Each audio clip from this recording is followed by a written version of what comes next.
സമൂഹം നന്നാക്കി എടുക്കാൻ ഒരു വയലും പറഞ്ഞിട്ട് കാര്യമില്ല. നേതാക്കൾ നല്ല നിലച്ച് ജീവിച്ചാൽ അനുയായികൾ കാന ഖലീലൽ കലാം, സംസാരം വളരെ കുറഞ്ഞ നേതാവിന്റെ അനുയായികളാണ് നമ്മൾ. ലോകം കണ്ട മുട്ടാളന്മാർ ഒരു മനുഷ്യനെ കണ്ടപ്പോ നന്നായി വയലുണ്ടായിരുന്നു. മദീനത്തും മക്കത്തും ദിവസം നേരം മുൾക്കോളം വയലുണ്ടായിരുന്നു. ലേലം പൊളിയും വയലും ഉണ്ടായിരുന്നു മദീനത്തും മക്കത്തും ഇല്ല.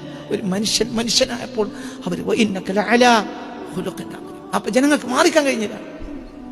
ലക്ഷക്കണക്കിന് കോടാനക്കോടി ജനങ്ങൾക്ക് ഇന്ന് നേരം എടുത്തിട്ട് എന്താ പണി? ആ മനുഷ്യന്റെ മാത്രം പറയലല്ലേ. ഇപ്പൊ നമ്മളിവിടെ എന്തിനാ ഇരിക്കണം? പറയാ 1400 ചില്ലാനം കൊല്ലം മുമ്പ് മരണപ്പെട്ടു പോയ ഫാത്തായി പോയ ഒരു മനുഷ്യന്റെ മാത്രം ഇപ്പോഴും പറഞ്ഞിട്ട് തീർന്നിട്ടില്ല. നമ്മളാരെയും ആ മനുഷ്യനെ കണ്ടിട്ടില്ല. കാണണ്ടോ? നമ്മളെ കൊതിയാണ് കാണുന്നത്. എന്താ അത്ര നല്ല മനുഷ്യനാണ്. നേതാവ് നന്നാവുക എന്നതിനേക്കാൾ വലിയ പ്രബോധനമൊന്നും നടക്കാനില്ല.